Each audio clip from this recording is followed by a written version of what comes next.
So, welcome to the National Water Center, and can you tell us a little bit about yourself? Yes, I'm Bill Lee. I was raised in California. I'm a sixth generation Californian, one of the few that has fished in the Los Angeles River. At the age of 18 months, I used to collect frogs down by Griffith Park while my father was playing baseball. My grandfather, Paul Adams Hunt, owned a large farm and he was the head of the Oakdale Irrigation District. So I was raised on the Stanislaus, a major tributary to the San Joaquin. We were dam builders. His uncle built Boulder Dam. He's the guy who basically keeps the water flow from going to Mexico. We were turbine builders. We were presidents of the Edison Electric out of California. We were lawyers, and we had a movie about us called Chinatown. So, basically, the big Bertinsky print that we have on the wall in the salon, your family is to blame for that? Yes, as I sit in front of that photograph, you're looking at the grandnephew who created that. That the heritage before me and all of my relatives basically constricted that land, and the fact that now we have the San Juan River, which is contaminated, flowing into the Colorado, which is contaminated, flowing through the Page Dam up there in northern Arizona, southern Utah, which was wanted to be blown up, and then you have the grandnephew sitting beneath that beautiful photograph showing the lack of water flow getting into Baja California, into the Sea of Cortez, which is a tragedy. And I'm sit there and I'm going mea culpa, pax Domino subsibser bobiscum et tum spiritu tuo. The fact that you're looking at the prodigy of that destruction. So, you are known as the Spaceman. Yeah. Where does that come from? Wow. This is only a 10-minute documentary. It was a slow press day, as Bob Newhart used to say. Yeah.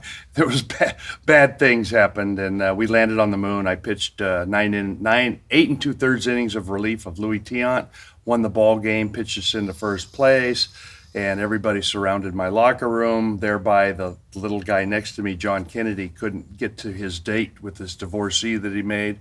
So it was a horny third baseman that nicknamed me the Spaceman. Nice. And you are, as known for your success on the field as a baseball player as you are for your public life off the field, an eloquent and passionate spokesperson on a bunch of different issues. So how did that come to be? Have you always been that way? Is there something that brought you I into felt social guilty, issues? Catholic guilt, my whole life. It was always my fault. It's Billy's fault. He started it. He did it. He threw the tantrum. And I worked for Fair Share, Mass Commission Against Handguns. I worked for the Abalone Alliance, the Clamshell Alliance with Jackson Brown. I was an anti-nuke guy. I was anti-everything. And I became just like the poster child for lost causes. And then I see the planet Earth and what's happened to it, and I just feel like, a prophet in his own time is not well respected. And I'm going to go down in history. My gravestone gets bigger and bigger it's going to be an obelisk, almost like the Smith fellow that formed the Mormon religion. I would be an what would you call it? Compassionate misanthrope. I don't really like people. I like plants. I like stones. I like the earth. And we have to learn to live together. And I think we take care of the planet, erase all the borders, sans frontières. I ran for president under the Rhinoceros Party in '88. I was not elected, and we've gone downhill since. And what, when you talk about having the giant tombstone, will there be space on that tombstone for water? And if so, what would it say? It would say, I told you I was sick. And it would be, we're 90% or 86% water, and it goes back into the earth. It's reabsorbed by the animals. They decompose.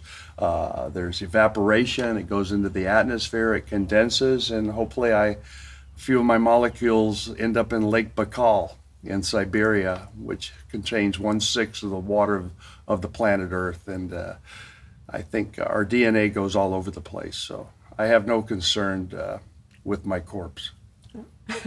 And we talked yesterday about all the different ways that someone can be a water leader, from sharing a love of water with other people to actually getting directly involved in environmental issues. Where do you see yourself on that continuum? Where's your passion?